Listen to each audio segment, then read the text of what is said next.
तो देखिए, eukaryotic cell जो कि यूनिसेलुलर होते हैं, सारा फंक्शन एक सेल के अंदर परफॉर्म किया जा रहा है। उसमें एक बड़ा इंपॉर्टेंट एस्पेक्ट है इनके सेल के इजाफी जो होते हैं, एक पेलिकल है।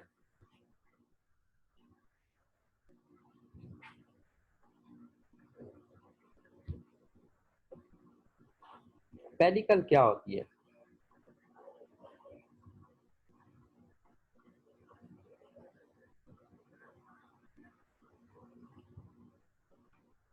A regular arrangement of microtubules।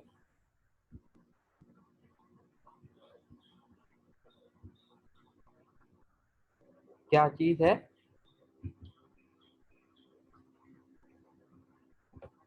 मतलब क्या है, माइक्रोप्लाज्मा मेम्ब्रेन के इर्द गिर्द एक स्पेसिफिक माइक्रोट्यूब्यूल्स का एक जाल बिछ जाता है, उस जाल को आप पेलिकल कहते हैं। क्योंकि माइक्रोट्यूब्यूल से बनी हुई है, इसका मतलब क्या है कि ये दरअसल एक प्रोटीनेशियस मटेरियल है। ट्यूबुलेंट प्रोटीन माइक्रोट्यूब्यूल्स में होती है, तो माइक्रोट्यूब्यूल से बनी है, तो इसका मतलब क्या है कि ट्यूबुलेंट प्रोटीन जो होती है वो इसकी कंपोजिशन में शामिल है। पेलिकल जो होती है वो एनफ रिजिड होती है और ये सेल को एक शेप देती है। देखिए,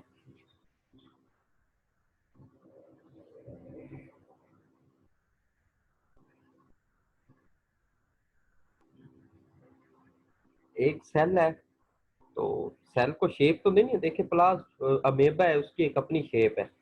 पेरमीशियम की एक अपनी शेप है। प्लाज्मोडियम की अपनी शेप है। सारे सिंगल सेलुलर ऑर्गेनिज्म तो शेप क्या चीज बना रही है? सबकी बाहर आउटर मेम्ब्रेन तो प्लाज्मा में, वो जो पेलिकल है उनके बाहर वो उनको एक शेप दे रही है, एक पॉइंट दे रही है। डायग्राम होगी यहाँ कहीं पे, ये डायग्राम आप देखें, यहाँ से हम पढ़ते हैं।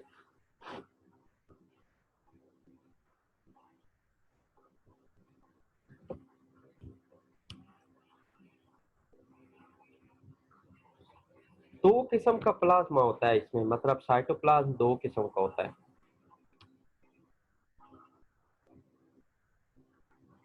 एक होता है एक्टोप्लाज्म और एक होता है एंडोप्लाज्म।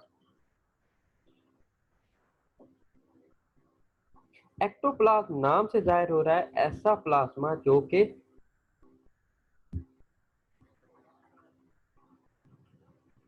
बाहर वाली साइड, और बाहर का मतलब ये नहीं है कि सेल से बाहर,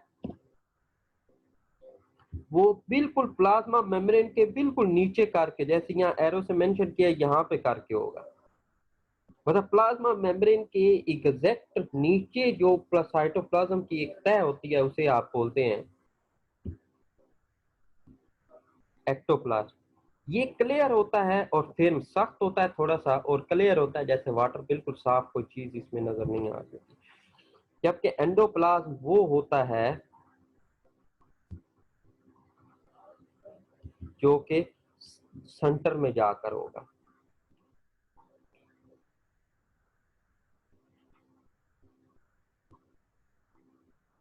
जो कि किस में होगा? सेंटर में जाकर होगा। उसे आप क्या बोलते हैं? एंडोप्लाज्म। एंडो इनसाइड, अंदर की तरफ होगा।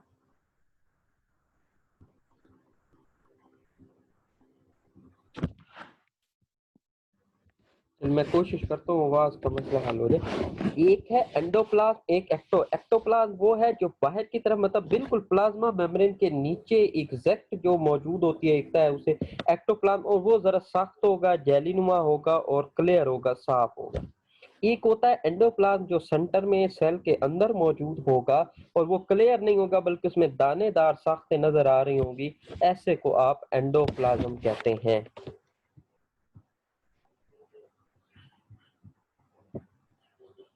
जैसे कि आप यहाँ पर देखें, एक्टोप्लाज्म एंड एंडोप्लाज्म। ectoplasm क्या है? That is just beneath the pellicle is called ectoplasm and it is relatively clear and firm. The inner cytoplasm called endoplasm, which is usually granular and more fluid, ज्यादा liquid की तरह और granular होगा।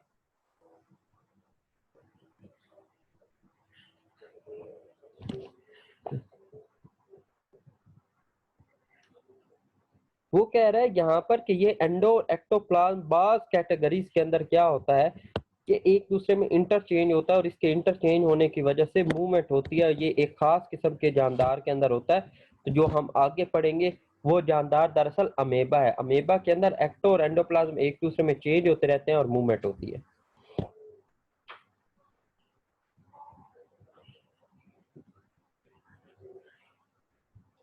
यहाँ पर एक और चीज आ गई है, कंट्रेक्टाइल वैक्यूल।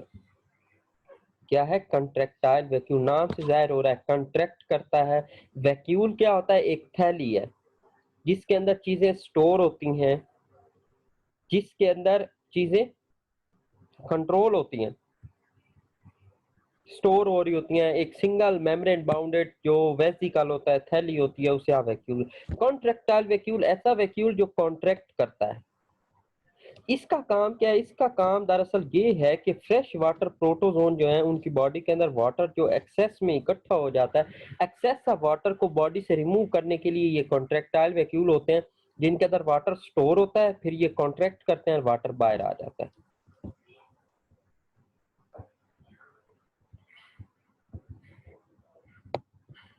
ये देखें, यहाँ पर अगर आप देखें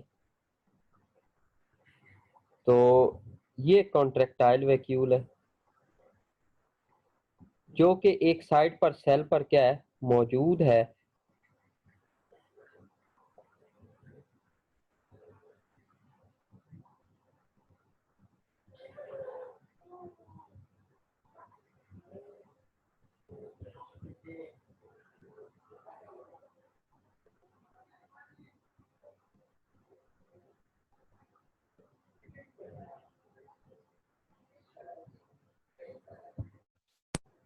बेटा मैं कोशिश तो कर रहा हूँ आप लोगों को आवाज आती रहे।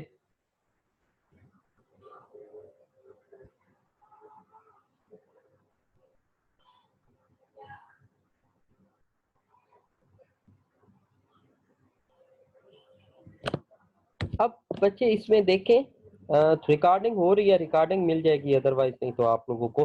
कॉन्ट्रैक्टाइल वैक्यूल है, देखिए ये एक साइड पर एंड पर मौजूद है और इसके बाहर ये जैसे ड्रॉपलेट की तरह की चीजें आपको नजर आ रही होंगी इस थैली के इर्द गिर्द। ये दरअसल कलेक्टिंग ट्यूब्यूल्स हैं जो कि वाटर को कलेक्ट करके इसके अंदर सेंड करेंगी और इसके अंदर माइक्रो ट्यूब्यूल्स होती हैं जो कि हेल्प करती हैं इसको कॉन्ट्रैक्ट करवाने में। वैक्यूल को ये बाहर से कॉन्ट्रैक्ट करवाएंगी जिससे जो फ्लूइड होगा वो यहाँ से मूव करके क्या आ जाएगा?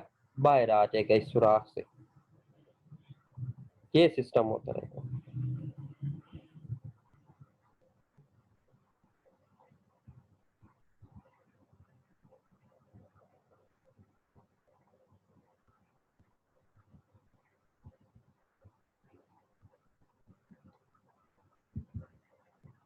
ठीक है।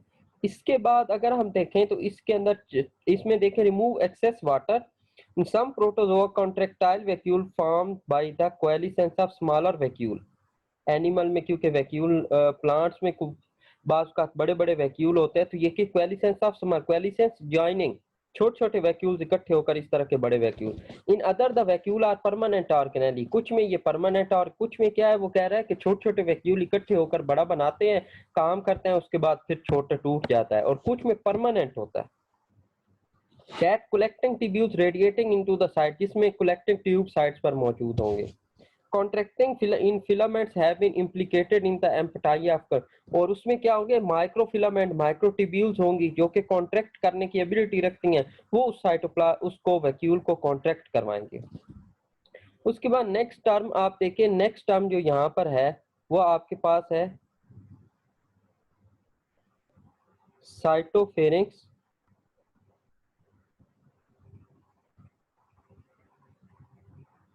ठीक है, और फूड वैक्यूल।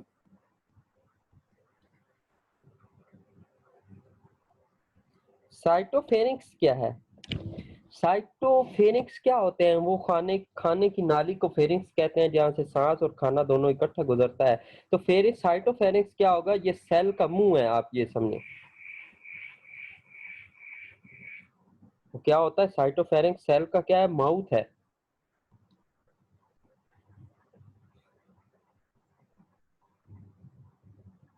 जैसे आप ये देखें ये साइटोफेनिक्स है, ये वाला सुराख। यहाँ से खुराक क्या होगी, इसकी बॉडी के अंदर इंटर होगी।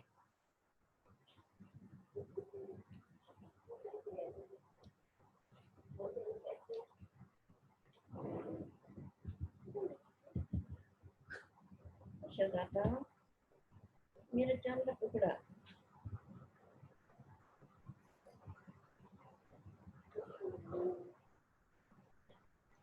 Digestion and transport of food occur in food vacuole that form during endocytosis। वो क्या कहता है कि जब इस साइटोफेनिक्स के अंदर खुराक जाएगी यहाँ से, तो साइटोफेनिक्स से यहाँ पर क्या होगा, एक थैली सी बन जाएगी। ये ऐसे होगा,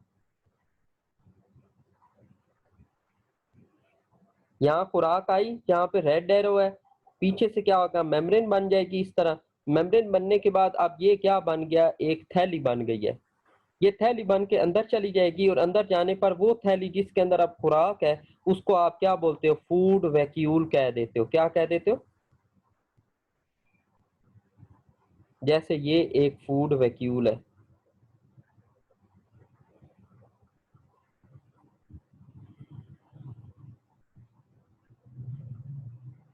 ये एक क्या है,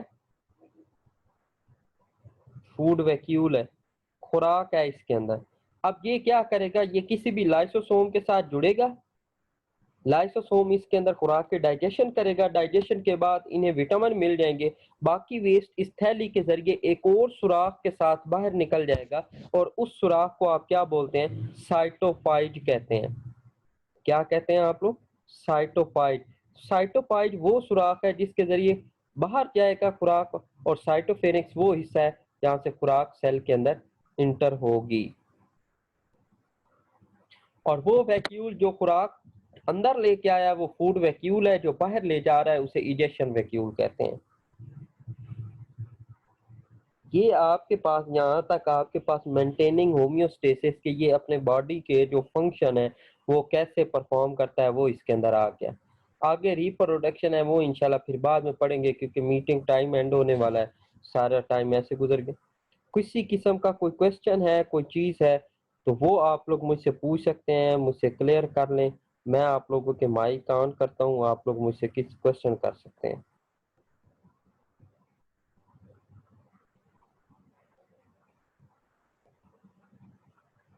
जी बच्चों, कोई क्वेश्चन है तो वो आप लोग बताएं। सर ये रिस्पिरेशन एंड एक्सक्रीशन वाला पढ़ा है? कौन सा एक्सक्रीशन वाला बच्चे? सर ये जो आप पढ़ा रहे हैं life with in a single हाँ, प्लाज्मा तो मेम्ब्रेन, इसमें बच्चे नीचे दिया हुआ है कि इसकी जो गैसियस एक्सचेंज या रिस्पायरेशन कैसे हो रही है, सिंपल डिफ्यूजन के जरिए होगी। और एक्सक्रीशन कैसे हो रही है, एक्सक्रीशन मैंने आपको बता दी कि जो बाई प्रोडक्ट होगी वो इजेक्शन वैक्यूल के जरिए बॉडी से बाहर एक्सक्रीट कर दी जाएगी। इस पैराग्राफ में यही चीज लिखी हुई है, एंड वाले पैराग्राफ में। सर ये लॉन्ग है? जी जी बच्चे, लॉन्ग क्वेश्चन है और बड़ा इंपॉर्टेंट लॉन्ग क्वेश्चन है, अच्छे तरीके से याद रखना है। Life with in ecosystem, life with in single plasma membrane, बड़ा इंपॉर्टेंट क्वेश्चन है। सर ये जो आज हमने पढ़ा ये सर छोटा सा है सर, ये फिर लॉन्ग में मतलब यही लिखना है या फिर आगे भी है इसके पार्ट सर? बच्चे यही है, ये लाइफ इतना विद इन छोटा सा सिंगल लॉन्ग है? प्लाज, इसमें ये है ना, life with in single plasma membrane या होम्योस्टैटिक फंक्शन के साथ साथ नीचे आप लोगों ने वो लिखनी है जो आपके पास है रिप्रोडक्शन, वो साथ ऐड होंगी। टॉपिक छोटा सा है, ये टॉपिक बहुत अच्छा है और बहुत छोटा सा है। अगर ऐसा क्वेश्चन पे आ जाए तो ये बड़े मार्क्स गेन हो जाते हैं इस चीज से, क्योंकि ये छोटा सा टॉपिक है, जी लेकिन सर। इसमें लॉन्ग क्वेश्चन आ जाता है, मार्क्स मिल जाते हैं फुल। जी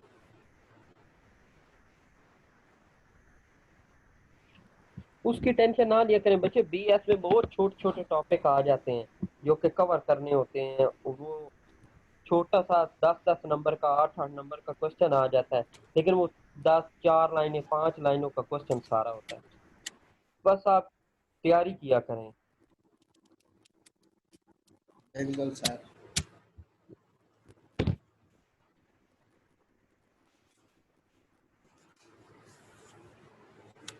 और कोई चीज बच्चों?